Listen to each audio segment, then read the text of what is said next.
Hello friends, welcome back to J C vlogs. എല്ലാവർക്കും വിക്രമിൻ്റെയും വേദയുടെയും മറ്റൊരു അടിപൊളി എപ്പിസോഡിൻ്റെ പ്രൊമോ റിവ്യൂവിലേക്ക് സ്വാഗതം. ഇന്നത്തെ പ്രൊമോ എടുത്തെടുക്കുന്ന തന്നെ കാണിക്കുന്നത് അപകടാവസ്ഥയിലായിരിക്കുന്ന വിക്രമിനെ ഇപ്പോൾ ഹോസ്പിറ്റലിൽ എത്തിച്ചിരിക്കുകയാണ്. ഹോസ്പിറ്റലിൽ വെച്ച് ഡോക്ടേഴ്സ്, നഴ്സുമാരെല്ലാവരും തന്നെ വിക്രമിനെ വളരെയധികം നന്നായി പരിശോധിക്കുന്നതായിട്ടും പ്രൊമോയിൽ കാണിക്കുന്നുണ്ട്. വിക്രം എന്താ ഇത്ര നേരമായിട്ടും വീട്ടിലെത്തിയിട്ടില്ല, ഫോൺ വിളിച്ചിട്ട് എടുക്കുന്നില്ല എന്ന് പറഞ്ഞിട്ട് വളരെയധികം ടെൻഷൻ അടിച്ച് നടക്കുന്ന വേദയെ കാണിക്കുന്നുണ്ട്.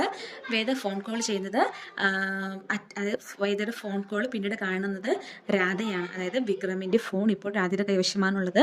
രാധ പക്ഷേ ഫോൺ എടുക്കുന്നില്ല. ഫോൺ എടുത്തു കഴിഞ്ഞാൽ ഹോസ്പിറ്റലിലാണെന്നുള്ള വിവരം വേദയെ അറിയിക്കേണ്ടതായി വരും. വേദ എന്തായാലും ഹോസ്പിറ്റലിൽ വന്ന് വിക്രമിനെ കൊണ്ടുപോവുകയും ചെയ്യും. അത് നടക്കരുത്, കാരണം അത് നടന്നു കഴിഞ്ഞാൽ നാളത്തെ കഴിഞ്ഞാൽ വിക്രമും വേദ തമ്മിലുള്ള വിവാഹം നടക്കാൻ പോവുകയാണ്.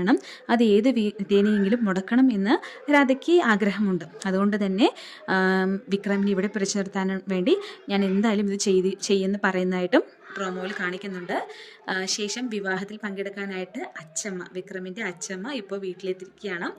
അപ്പോൾ എല്ലാവരെയും കണ്ടിട്ട് അച്ഛമ്മ പറയാണ്, ഇത് എന്താണ് ഒരു പരിപാടി നടക്കുന്ന വീടാണത്രേ, ഈ വീടെന്താ എങ്ങനെ ഇരിക്കുന്നു, ഒരു അലങ്കാരവും ഇല്ല, എല്ലാവരും എന്താണ് ഇങ്ങനെ വാടി നിൽക്കുന്നതെന്ന് ചോദിക്കുന്നുണ്ട്.